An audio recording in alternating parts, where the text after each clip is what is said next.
Bonjour à toutes et à tous et bienvenue sur Be Smart for Change. Nous sommes à nouveau au sommet de la mesure d'impact et je reçois Alexandre Lourier, directeur général international du groupe SOS. Bonjour. Bonjour. Bonjour Alexandre. Alors déjà, qu'est-ce que t'inspire le slogan de cette année, refaire société? C'est une bonne question. Quand on organise le sommet de la mesure d'impact, on se penche sur le thème un an à l'avance. Donc là, typiquement demain, on va réfléchir au thème de l'an prochain.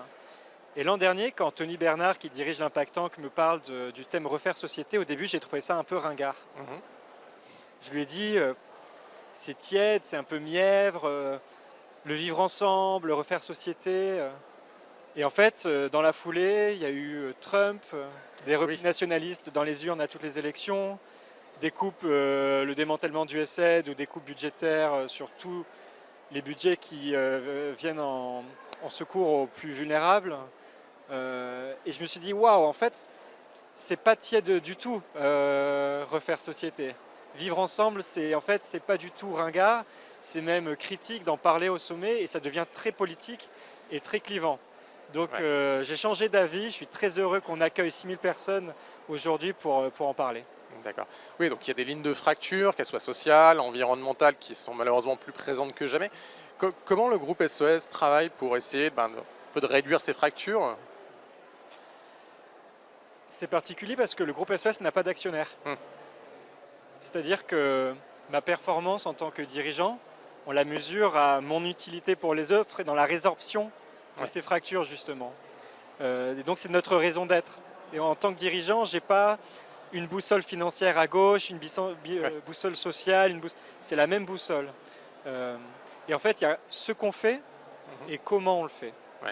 Dans ce qu'on fait, dans mon quotidien, je fais le grand écart entre le macro et le micro.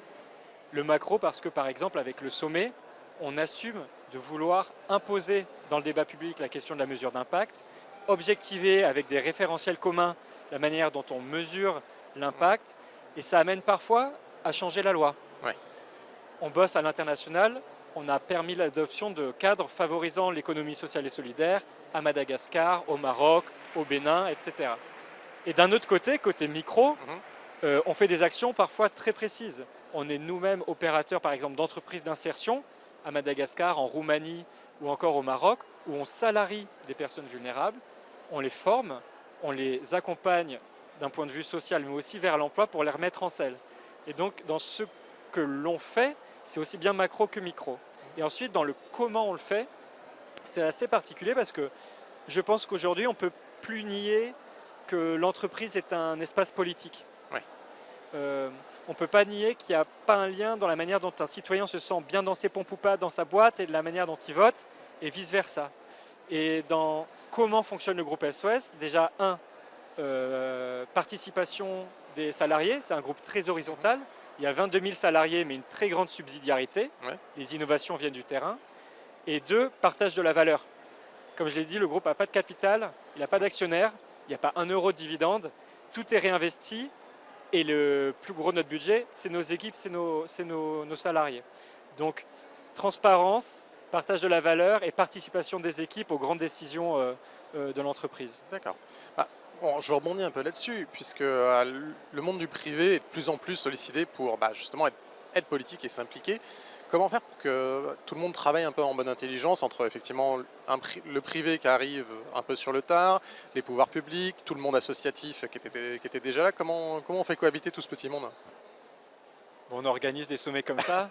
Tout à l'heure, je suis en table ronde avec quelqu'un qui vient de l'ONU, avec un entrepreneur social qui vient du Maroc, avec une grande chef de l'Agence française de développement ou d'Orange au CAC 40. Donc déjà, on se parle, c'est une bonne première étape. Je pense que l'entreprise a souvent été mise de côté de manière anachronique en ayant la finance comme unique boussole. Et petit à petit, il y a eu une mutation et plusieurs changements de paradigme. Premier changement de paradigme, c'est qu'on s'est dit tiens, on va créer une direction RSE, une responsabilité sociale, on va la foutre à la communication ou aux affaires publiques. Ça ne montrait pas une volonté majeure de considérer que notre impact social ou environnemental est aussi important que notre impact financier. Ensuite, changement de paradigme, on a considéré que, en fait, venait du reporting extra-financier, la CSRD. Donc on a demandé ça, on a demandé au DAF, ou aux directions Oui. juridiques. On leur a dit, bon, occupez-vous du reporting, du coup, occupez-vous de notre impact sur notre tissu humain, vivant, dans le monde. Puis aujourd'hui, ce qu'on appelle de nos voeux, ce qu'on constate chez les pionniers, qui seront sans doute les vainqueurs économiques de demain, c'est que c'est les directions générales tout court D'accord. qui sont en charge de leurs responsabilités sur le monde et que c'est complètement anachronique de croire qu'il y a quelque chose d'accessoire qui serait social et écologique et quelque chose qui compte qui serait uniquement financier. Donc la manière de vivre ces changements de paradigme, ils sont très importants. Et une fois que ça arrive au niveau du directeur général, il y a deux choses qu'il doit faire. La première, c'est de mesurer. Mhm. C'est pour ça qu'on fait sommet sur la mesure d'impact. Ça peut paraître aride comme thème, de parler d'indicateurs, de faire de la recherche scientifique en lien avec des laboratoires universitaires. En même temps, si on ne mesure pas, on ne décide rien. Et la deuxième chose qu'on fait comme dirigeant, une fois qu'on a une mesure, c'est d'être en mesure d'agir. Ouais. Si on n'a pas de boussole, on ne peut pas agir. Et choisir aussi, c'est renoncer. Si on ne sait pas ce à quoi on veut renoncer, à combien d'émissions de CO2, pour ce qui est le plus simple à calculer, on renonce, combien d'inégalités on renonce, on a du mal à faire les choix. Et donc, c'est très important d'avoir mesuré dans un premier temps pour pouvoir assumer sa responsabilité dans le monde, parce que c'est terminé. Le moment où on ferme les yeux sur notre impact social et environnemental, ça appartient à une ère révolue. D'accord. Merci d'avoir répondu à nos questions. Bon courage pour ta conférence tout à l'heure et bon sommet de la mesure d'impact. Merci. Merci de nous avoir suivis sur Bit Smartphone Change. On se retrouve tout de suite pour plus d'interviews.